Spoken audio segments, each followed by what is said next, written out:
आज हम देखने वाले हैं वन पीस के टॉप 10 स्ट्रॉन्गेस्ट स्वॉर्ड्समैन के बारे में कि कैसे वन पीस में स्ट्रॉ हैट की पूरी जर्नी के दौरान उन्हें कई अलग अलग स्वॉर्ड्समैन का सामना करना पड़ा है, लेकिन उनमें से सबसे ज़्यादा स्ट्रॉन्ग कौन है। तो चलो शुरू करते हैं इस वीडियो को। 10, रोरोनोवा जोरो। जोरो स्ट्रॉ हैट पायरेट का मेन स्वॉर्ड्समैन है और वो वर्ल्ड का स्ट्रॉन्गेस्ट स्वॉर्ड्समैन बनना चाहता है। हालांकि वो अब बहुत स्ट्रांग हो गया है, लेकिन उसे अभी भी एक लंबा रास्ता तय करना है। जोरो की सबसे रिसेंट फाइट में उसने किंग को हरा दिया था और अपने कॉन्करर हाकी पर और अधिक मास्टरी हासिल कर ली है। स्ट्रेंथ में किंग से वो आगे निकल गया है, लेकिन ऐसा नहीं लगता कि जोरो ने अभी तक फाइट में या स्किल्स में उसने कोजुकी ओडिन को पीछे छोड़ा है। लेकिन वो सक्सेसफुली काइडो को ओडिन की तरह एक स्कार देता है। हम ऐसा बिलीव करते हैं कि वन पीस के अगले आर्क तक जोरो ओडिन को सरपास जरूर करेगा। Number 9, Kozuki Oden. इसमें कोई शक नहीं है कि ओडिन वन पीस में सबसे स्ट्रॉन्गेस्ट स्वॉर्ड्समैन में से एक है। इसमें कोई सरप्राइज की बात नहीं होनी चाहिए कि लैंड ऑफ वानो का एक समुराई जो वर्ल्ड के फेमस लोगों में से एक है। ओडिन के पास रॉजर की हकी द्वारा डिफीट होने और काइडो के साथ सोलो 1-1 फाइट करने के अलावा बहुत ज़्यादा फीट्स नहीं है। लेकिन जैसा कि कहा गया है, ओडिन ये दिखाने में मेजरिंग सिस्टम है जो रॉजर और काइडो के बीच के पावर डिफरेंस को शो करता है। Number 8, Trafalgar D Water Law. ये अजीब लगता है कि लॉ जोरो से ज़्यादा पावरफुल है, लेकिन अब तक लॉ डेफिनेटली जोरो से आगे निकल गया है। लॉ की स्वॉर्ड्समैनशिप जोरो जैसे किसी के जितनी भी प्रोफिशिएंट नहीं है, लेकिन जब उसके स्वॉर्ड्समैनशिप के साथ डेविल फ्रूट की पावर को कंबाइन किया जाता है तो वो एक पावरफुल वेपन दिखता है जो वन पीस के सबसे पावरफुल डेविल फ्रूट में से एक है। सीरीज में उसकी पावर बहुत ज़्यादा बढ़ गई है, जिससे उसने एक योंको के खिलाफ एक एडमिरल फ्लीट शो किया है और यहाँ तक कि यूस्टस किड की हेल्प से बिग मॉम को डिफीट किया था। नंबर 7, सिल्वर रेली। सिल्वर रेली एक ऐसा इंसान है जो किंग ऑफ द पायरेट का सेकेंड इन कमांड था। डाउटलेसली वन पीस के सबसे स्ट्रॉन्गेस्ट स्वॉर्ड्समैन में से एक है। हालांकि सिल्वर रेली को अपने स्किल्स को या स्ट्रेंथ को शो करने का ज़्यादा मौका नहीं मिला है, लेकिन फैंस को ये पता है कि डार्क किंग सिल्वर रेली एक एडमिरल के खिलाफ अपनी पकड़ बना सकता है। वो रियलिटी में किसी को हरा सकता है या नहीं, ये अलग बात है। हालांकि वो अपनी यंग एज में काफ़ी स्ट्रांग था। रियली जितना दिखाता है उससे भी बेहतर हो सकता है, लेकिन सच तो ये है कि हम उसकी स्ट्रेंथ के बारे में काफ़ी कम जानते हैं। Number 6, Shiryu the rain. Shiryu के स्किल्स और स्ट्रेंथ का ज़्यादा डेमोन्स्ट्रेशन नहीं दिखाया गया है, लेकिन ये क्लियर है कि वो ब्लैकबियर्ड पायरेट के सबसे इम्पोर्टेंट क्रू मेंबर में से एक है और प्रोबेबली फ्यूचर में जोरो का सामना करने वाला उसका एक पावरफुल अपोनेंट।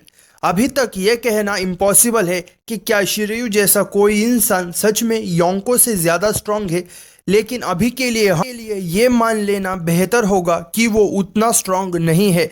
ये सब इस बात पर डिपेंड करता है कि स्ट्रॉ हैट पायरेट ब्लैकबियर्ड पायरेट से कब लड़ते हैं। Number 5, big mom. Big mom एक ऐसी कैरेक्टर है जो रियलिटी में अपनी स्वॉर्ड्समैनशिप के लिए नहीं जानी जाती, लेकिन फिर भी फाइट में स्वॉर्ड चलाती है, इसलिए टेक्निकली वो मायने रखती है। लॉ और किड के कंबाइन एफर्ट से Big Mom finally One Piece के वानो आर्क में सबसे बेस्ट फाइट में से एक में हार गई। टाइम के साथ ऐसा लगता है कि जैसे कि वो पायरेट उससे इंडिविजुअल स्ट्रेंथ में आगे निकल जाएंगे, जबकि बिग मॉम ने अपने ब्लेड के साथ कोई एक्स्ट्राऑर्डिनरी स्किल्स को शो नहीं किया है, लेकिन उसने बिना किसी डाउट के अपनी शेयर स्ट्रेंथ के साथ एक योंको का टाइटल होल्ड किया था और सबसे स्ट्रॉन्ग स्वॉर्ड्समैन चलाने वाले के रूप में पहचाने जाने की हकदार है। नंबर 4, ईसो। ईसो एके फुजितोरा एडमिरल में से एक है जो वन पीस के सबसे स्ट्रॉन्गेस्ट मरीन में से एक है। स्ट्रॉ हैट के खिलाफ उसकी बैटल लंबे समय तक नहीं चलती, लेकिन फैंस को सच में इस एडमिरल को पूरी ताकत से हारते हुए देखने का मौका नहीं मिला। वानो कंट्री आर्क की हालांकि इंसिडेंट को देखते हुए इस पॉइंट से ये डेफिनेटली क्लियर है कि एडमिरल दो फॉर्मल योंको काइडो और बिग मॉम की स्ट्रेंथ से ऊपर है, विद द फैक्ट कि फुजितोरा ने अर्न किया है कि उसकी place among the best of the best है। Number 3, shanks.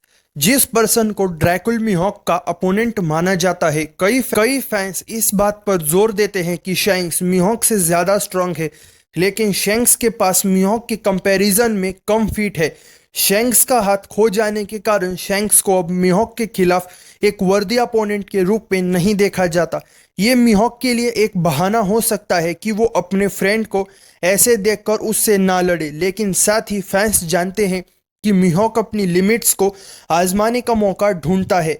ऐसा भी कहा जाता है कि शैंक्स अभी भी वन पीस के वर्ल्ड में सबसे स्ट्रॉन्गेस्ट स्वॉर्ड्समैन में से एक है और थोड़ा सा ज्यादा स्ट्रांग है बाकी योंको से स्ट्रेंथ के मामले में। नंबर 2, ड्रैकुल मीहॉक। वन पीस वर्ल्ड में अभी भी अलाइव कैरेक्टर में से ड्रैकुल मीहॉक बिना किसी डाउट के वर्ल्ड का सबसे स्ट्रॉन्गेस्ट स्वॉर्ड्समैन है और अभी तक वन पीस वर्ल्ड में उसने इस टाइटल को होल्ड किया है। पावरफुल वॉरलॉर्ड में से एक मीहॉक ने वन पीस के फर्स्ट सागा में ही अपनी स्किल्स और टैलेंट को शो किया था। इनफैक्ट उसकी स्ट्रेंथ के बारे में बात करने वाले कुछ कैरेक्टर को ऐसा लगता है कि उसके पास डेविल फ्रूट पावर्स है। उन्हें इस बात पर बिलीव नहीं होता कि मीहॉक इतना ज़्यादा मॉन्स्टरसली स्ट्रांग कैसे है। मीहॉक को हराना जोरो का एंड गोल है और इन दोनों के बीच की लड़ाई पूरे ग्रैंड लाइन को हिला देने वाली होगी, यकीनन शैंक्स और मीहॉक की ड्यूअल की तरह। Number 1, Goldy Roger. रॉजर पहले कभी भी अपनी स्वॉर्ड्समैनशिप के लिए फेमस नहीं था, लेकिन ओडिन के फ्लैशबैक में ये क्लियर हो गया कि रॉजर एक एक्सपर्ट स्वॉर्ड्समैन है। ऐसा नहीं लगता कि कोई पायरेट अभी तक रॉजर की शेयर स्ट्रेंथ को सरपास कर पाया है। सिर्फ व्हाइट बियर्ड ही एक ऐसा इंसान था जो ऐसा कर पाया था, क्योंकि मीहॉक को वर्ल्ड का सबसे स्ट्रॉन्गेस्ट स्वॉर्ड्समैन का टाइटल रॉजर की डेथ के बाद मिला था। इसलिए फैंस सच में ये कन्फर्मली नहीं जान सकते कि इन दोनों पायरेट के बीच में फाइट में कौन जीतेगा। ये पॉसिबल है कि मीहॉक के पास रॉजर से ज़्यादा स्किल्स होंगे, लेकिन किंग ऑफ द पायरेट उससे थोड़ा ज़्यादा स्ट्रांग ज़रूर होगा।